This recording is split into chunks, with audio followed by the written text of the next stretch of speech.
দাদা আপনি এটা কি স্প্রে করতে আছেন তরমুজ ক্ষেতের মধ্যে? স্প্রে করতে আছি। আচ্ছা আচ্ছা, একটু বন্ধ করেন, একটু কথা কই আপনার সঙ্গে।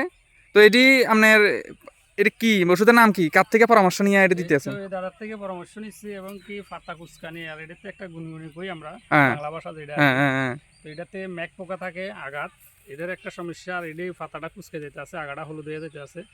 তাই না একটা ট্রিটমেন্ট দিল। আচ্ছা এটা বাকিটা তার থেকে জিজ্ঞেস করেন। আচ্ছা আচ্ছা দাদা আপনি এটি যে দিতে আছেন এটি কি নাম, ওষুধের নাম কিটা?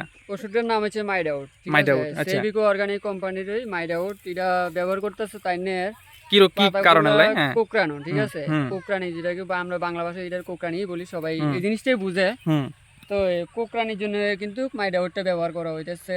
আজকে তো প্রায় ৯ তারিখ, হুম। আজকে ৯ তারিখ তাই স্প্রে করছে। আচ্ছা, তাই নিয়ে ধরেন এক সপ্তাহের মধ্যে তাই রেজাল্টটা বুঝবো, ঠিক আছে? সম্ভাবনা আছে মানে হ্যাঁ, সম্ভাবনা না 7-8 দিন লাগবে। 100% আপনার এই এক সপ্তাহের মধ্যেই কিন্তু তাই এটা রেজাল্ট পাওয়া আচ্ছা যাবে। আচ্ছা, মানে এই এই যে গাছটা- পাতাগুলি যে হলুদ হইতেছে মানে এই কারণটা লাগি নাকি?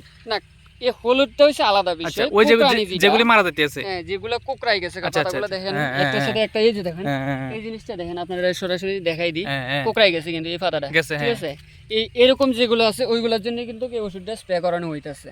আবার ঠিক আমি আছে। আইবার পরে দেখলাম যে কিছু কিছু তরমুজ গাছের মধ্যে আপনার এই পাতা ফুলগুলি পড়ে যেতে আছে বা কিছু কিছু ছোট ছোট পোকা একদম পোকা, উকুনের মতো সোজা দেখলাম। কথা হ্যাঁ আমরা বাঙালি কথা যেটা হচ্ছে গুনগুনি, গুনগুনি, হ্যাঁ ঠিক আছে? ম্যাট প্রচুর পোকা দেখলাম। যেটা প্রচুর আছে হুম। তরমুজ খেতে, এটা স্বাভাবিক, হুম। সব তরমুজ খেতেই হয়ে থাকে।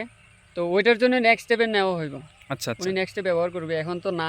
হ্যাঁ এখন ওইটা ব্যবহার একটার সঙ্গে আরেকটা ব্যবহার করতো না, একটা ব্যবহার করার পরেই কিন্তু আরেকটা ব্যবহার করবে। আচ্ছা একসঙ্গে কিন্তু সবকিছু ব্যবহার করা যায় না, এটা সম্পূর্ণ প্রসেসিংটা আলাদা। আচ্ছা, মানে এখন এই দাদারা যে ওষুধটা দিতে আছে তাই এটা আপনার পরামর্শে দিতে আছে না, মানে যাতে ভালো ফল পাওয়া যায়। ফল অবশ্যই ভালো হইলে তো ফল ভালো, তো সবকিছু ভালো। 100% পাইবো, হ্যাঁ। এমনকি এক সপ্তাহের মধ্যেই পাই লেবে রেজাল্টটা তাই নিয়ে। আচ্ছা। আর এটা তাই নিয়ে কিন্তু প্রথম রাসায়নিকই ব্যবহার করতো, হুম। এখন আমরা যেটা ব্যবহার করতেছে তাই নিয়ে কিন্তু এটা অর্গানিক, আচ্ছা, জৈব আচ্ছা, প্রক্রিয়ায় জৈব যেটা। পদ্ধতিতে। আচ্ছা জৈব আচ্ছা, পদ্ধতিতে জৈব যেটা ওষুধ, হয়। হ্যাঁ।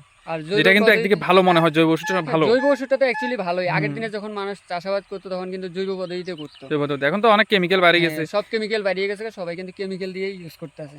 আচ্ছা, যাই হোক, এখন যদি আপনার ওষুধ যে সাজেশনটা আপনি দিলেন এটা দিয়ে যদি গ্রামের মানুষের উপকার হয় বা অন্য 10-5 জনের উপকার হয় তাহলে অবশ্যই এটা ভালো। হ্যাঁ, এবং আমি তো চাইতেছি হ্যাঁ, যে একজন থেকে 10 জনে করুক, কোনো হ্যাঁ। সমস্যা নেই। এবার 10 জনের এটা থেকে ফলাফলটা আরো একজনের অনেকে থেকেই জানবো। কিন্তু 10 জনে দেখবো। আচ্ছা আচ্ছা, ধন্যবাদ। কতটুকুই। হ্যাঁ, যদি ভালো হয় তো অবশ্যই ভালো, এবং আপনাকেও ধন্যবাদ সুন্দর একটা পরামর্শ দেওয়ার জন্য। ধন্যবাদ, ঠিক আছে।